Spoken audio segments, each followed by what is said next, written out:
Okay, good afternoon and welcome. I'd like to welcome you all here today. Before we get started, I want to recognize Madam Mayor Rita Ali and the council members who are present, and also city staff who has worked hard for this occasion. It's quite a special occasion. So also I would like to recognize, I believe, our Peoria County State's Attorney Jody Hoos, who is present, and also our Peoria County Coroner Jamie Harwood is present as well. And then, of course, we have a number of visiting law enforcement officers here. Thank you very much for coming and attending today on this special occasion. There are also others who were unable to attend, but this is being streamed via live YouTube, so we want to welcome them as well. So most importantly, however, we want to extend a warm welcome to Echevarria and his wife and their family to the area. This is quite a special occasion to swear in a new police chief. I know we've been looking long and hard for someone. So before we get started, we're going to have a few comments by Madam Mayor Rita Ali and from our city manager, Patrick Urick. Thank you, Madam Mayor.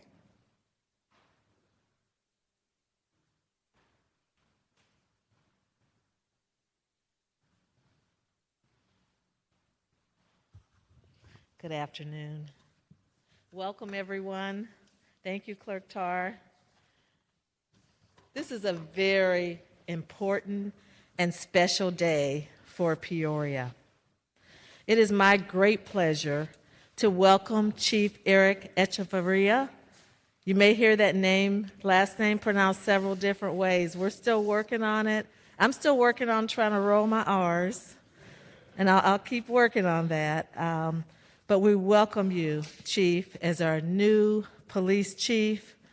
I welcome your wife, Maribel, and your children who are also here. I had the pleasure of meeting them all at a community event when you came down for the Juneteenth celebration at John Gwynn Park. So it's a pleasure to see you again and to welcome you all to our community.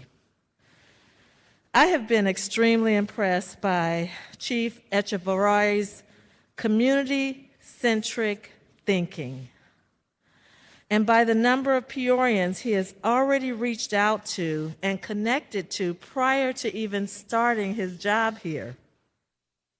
If I didn't know that he was the incoming police chief, I would have thought he was a politician running for office. Peoria has about 111,000 people in population, 11,000 residents. And I think our new police chief plans to meet each and every one of them. But Chief, you've made a great start at connecting to our residents and our community. And I just think that it's very encouraging, and it's just what we need, just what we need. The Peoria Police Chief is the highest ranking peacekeeper within the city. The chief provides leadership for activities that keep us safe, enforce the laws, and contribute to our well-being. But let us remember that the police chief and his team of police cannot keep our community safe alone. Their work requires the support and cooperation of Peoria residents, working in collaboration, working together to solve crimes and to protect our neighborhoods. Let us also remember that police chiefs are people too. They have families. They have physical limitations. They require our patience and our respect. He's already hit the ground running, but let us give our new police chief some time to learn our community and to support him in work that is never easy, but will hopefully be very gratifying. I'll end with a scripture, a biblical scripture from Matthew 5:9, and it reads, "Blessed are the peacekeepers, for they shall be called the children of God." And at this point, I'd like to bring up our city manager, Mr. Patrick Urick. Mr. Urick? Thank you, Mayor. I wanted to spend just a couple of minutes, and Chief, welcome. What I wanted to do is just talk a little bit about the hiring process that we went through, because it was kind of grueling, and I wanted to just share that with everyone. We had a series of, first we started with a search firm, where we worked with the search firm to have them, go out and search for candidates. We had 22 applicants from across the country. We narrowed that down to 4 candidates that we brought in for a series of Zoom interviews. And there's a lot of people in this room today that were part of that Zoom interview process that participated in it. We had 3 different panels of over 30 people, both from the city and the county that are involved in law enforcement or here at the city government. Community members, we had members of the community that are active or represent business interests, and they were all involved. And I can tell you that after we got done with those Zoom interviews and we debriefed and we talked about it, Chief Echevarria was the #1 candidate. And then we brought the chief in as well as another candidate for a round of face-to-face interviews with the mayor and Councilman Allen and Councilman Riggenbach were involved in that as well. And it was very clear who the best chief would be for the city of Peoria. And as we talked about it, when we were looking at who we wanted to be our police chief, there were several issues that we wanted to focus on. One of the first being to help to, in this spirit and in this time where it's a challenge for policing, that we find a police chief that can help us to build that community trust, to really focus on building that bridge between our community and the police department. We also wanted to make sure that we were focused on community engagement, that we were really zeroing in on engaging the community in new and exciting ways, and really, when we came up with, here in Peoria several years ago, we developed and modeled the program based on what Elgin was doing with the resident police officer program.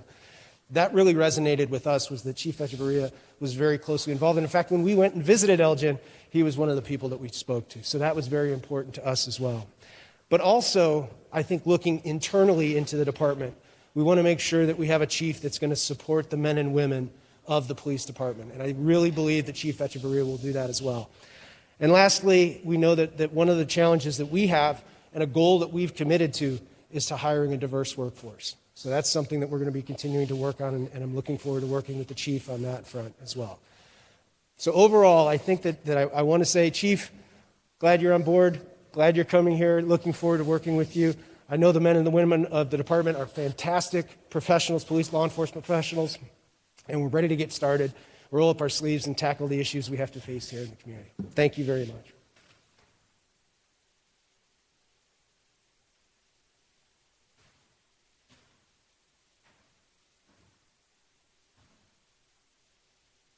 Now for the part we've all been waiting for. Chief, why don't you approach the podium with your wife?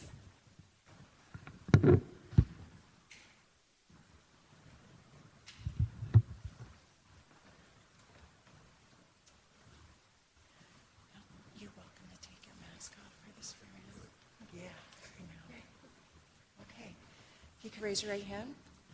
I, Eric Echevarria, I, Eric Echevarria, do solemnly swear do solemnly swear that I will support the Constitution that I will support the Constitution of the United States of the United States and the Constitution and the Constitution of the State of Illinois, of the State of Illinois, and that I will faithfully discharge and I will faithfully discharge the duties of the office. the duties of the office. And now we'll have a few words from our new chief. Mayor, I'm still trying to practice how to roll the R's too, so don't worry about it. So,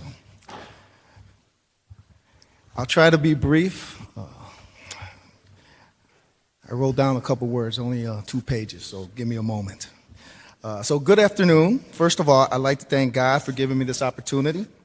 My story could have been much different given the neighborhoods I grew up in. If it were not for His mercy, I'd not be here right now. I am very grateful to my wife and my biggest supporter, Maribel. You have been there for the long work hours, the missed holidays and family events, the nonstop phone calls and call-outs at all hours of the night. You have sacrificed much over the years in support of my career. I know you understand the demands of this job, and it just became more demanding. Your prayers and support are needed more now than ever. but I know you have my back. Your unconditional love and support are truly appreciated. Thank you for everything you do for our family. We wouldn't be here without you, te amo. To my children, Emily, Samantha, and Elijah, I love you more than words can express. I hope to make you proud and motivate you to be the best that you can be. You inspire me to push harder, strive for excellence, and continue to work at being the best person I can be every day. To my parents, Pedro and Emma, you have taught me faith, respect, compassion, and demonstrated what a strong work ethic resembles. Thank you for always being there when we need you. To my siblings, my older sister, Madeline.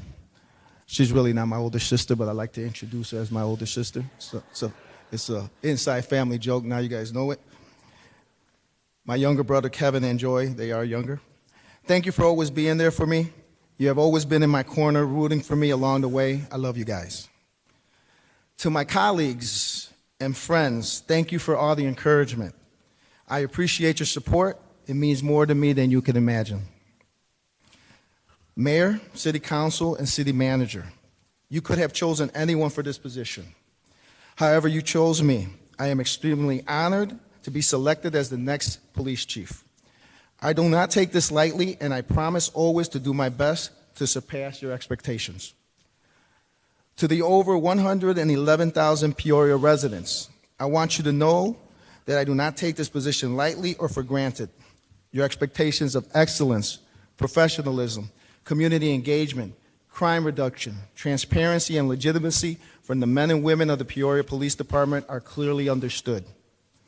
As the Chief of Police, I have the opportunity and obligation to lead the Peoria Police Department in that direction, fulfilling our commitment of service to you. I will continue the demand for excellence that you require and deserve of us. Most importantly, to all the officers and professional staff of Peoria Police Department, it is my honor and privilege to work side by side with every one of you. I have had the privilege to meet many of you in the last month and am thoroughly impressed by your professionalism and dedication to this great city. I will lead by example with firmness but fairness. I will demand excellence in all we do for our public while being open to creativity and new ideas from all levels of the agency to best accomplish the mission. I am accountable to you and the community by displaying integrity, inspiring leadership, and providing effective management.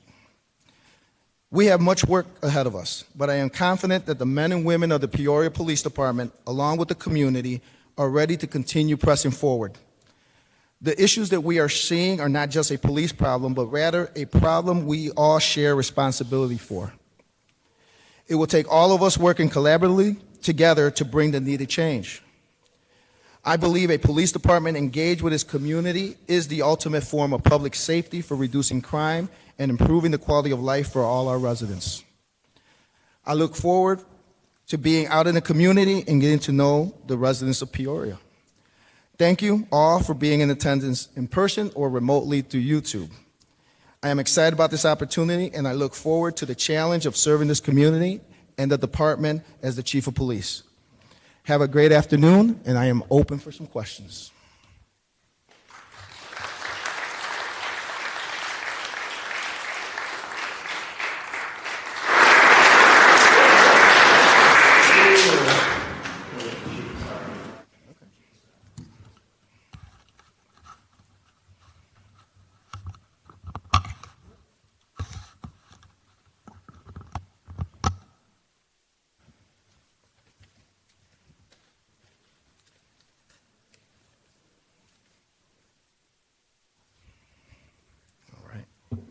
We meet again?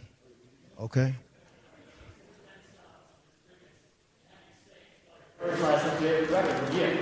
Eric, E-R-I-C, Echevarria, E-C-H-E-V-A-R-R-I-A. Echevarria. You want to try it? Okay. Keep practicing. We'll get it.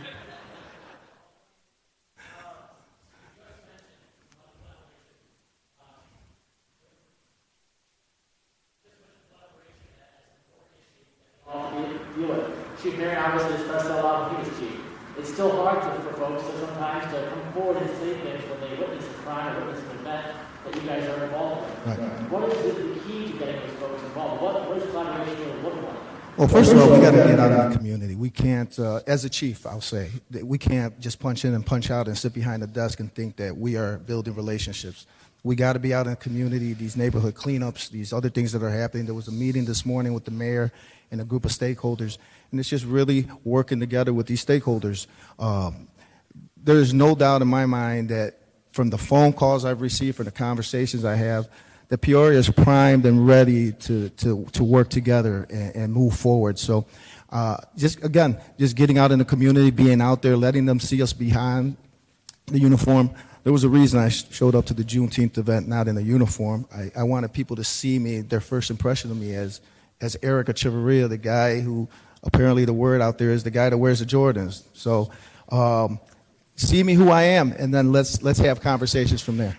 Marcus of all sides are having issues because obviously, budget cuts, stuff like that, it's hard to get beyond, doing paperwork and doing routine work or work officers that officers are trained to do.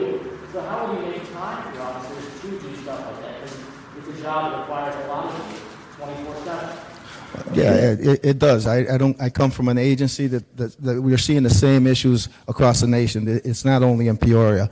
We got to be creative. There's a great command staff here that's going to sit down and look at where the numbers are, what we need to move around, and what are the things we need to look at. What can change, what needs to stay the same, and what do we need to improve on? And we'll look at that. Chief, can you sort of talk about just why Peoria? What was it about this opportunity that really attracted you here? It's very, very similar to where I came from. It's no secret I came from Elgin. And thank you for the Elgin officers that are out here, my chief and deputy chief that came out, and lieutenants and former. We'll keep our secrets from Al Young over there. But Peoria is very, very similar to Elgin in demographics and size, and the things that we did and the things that I've done for 22 years and had the opportunity to do. I think Peoria was ready for that type of change and that type of creativity and be able to bring in a new mindset. And Elgin provided that for me. Again, very similar. These communities that I'm driving through or I was walking in this week are very similar to the communities I grew up in and the communities that I was policing in when I was out on the street as an officer and as a leader in the agency. It was very similar. So it just offered a great opportunity for me to come here, and I think we fit in very well with the community. To your Elgin experience, where do you see, I guess, the Peoria Police Department or relationship between the Peoria Police Department and the community, let's say a couple of years down the road? You got a question for me. I was trying to hear you, but I don't think I got it all. There you go. So with you being in the community now, I guess in your experience of Elgin and Peoria being similar communities, then a couple of years down the road, where do you see yourself taking the Peoria Police Department, and how do you see maybe the Peoria Police Department and relationship with the community changing? I think it's going to change for the better. These are what we're seeing here in Peoria now are things that we were seeing 20 years ago in Elgin. And so those community relationships and those community engagements and those relationships that we have out there really came to truth, and we were able to see that those relationships helped, especially given the last year's incidents in the police narrative and riots that were occurring. None of those issues occurred for us where I came from. And so it was based on the relationships that we had with the community. We were able to walk out in the protests. We were able to be out there, the chief, the deputy chiefs, officers, everybody, because of relationships. And I think bringing that here and showing that we're part of the community just like them, and having those relationships, we'll start to see those numbers go down. We'll build trust and legitimacy with the community. Last week, we learned about a block away from a homicide, very the Crocker Center, usually a state area because of the community center. And she said it seems these kids are getting involved in the shootings, they're younger and younger, and she doesn't know what to do about it. Like, she's just upset. So when you talk about engaging with folks, how do you engage? It's a big question. I don't want to make you solve the crisis in one question, but how do you approach youth with that? Because it seems that folks who are getting involved in these crimes are 14, 15, 16. No, we have to be in communication with the school district. We have to find avenues for these kids to have outlets rather than just be in the block hanging around. Finding things for them to do, being engaged with them, having things that where they're engaged with police officers. Again, when you start having those relationships, when a kid is thinking about doing something, he may, and we hope that he may come and talk to somebody and say, I'm thinking about doing this, I'm having a problem with somebody, and we could find ways to solve those problems before it becomes an issue. How's my day one? Day one, I'm just observing. I'm going to be observing for a while, getting to know the officers, getting to know the community, meeting with command staff, and seeing, getting up to date on everything that's going on, obviously. Again, it's not coming in and with an iron fist. It's really coming in and seeing what's going on, taking it in, and then looking at what we can improve. Thank you.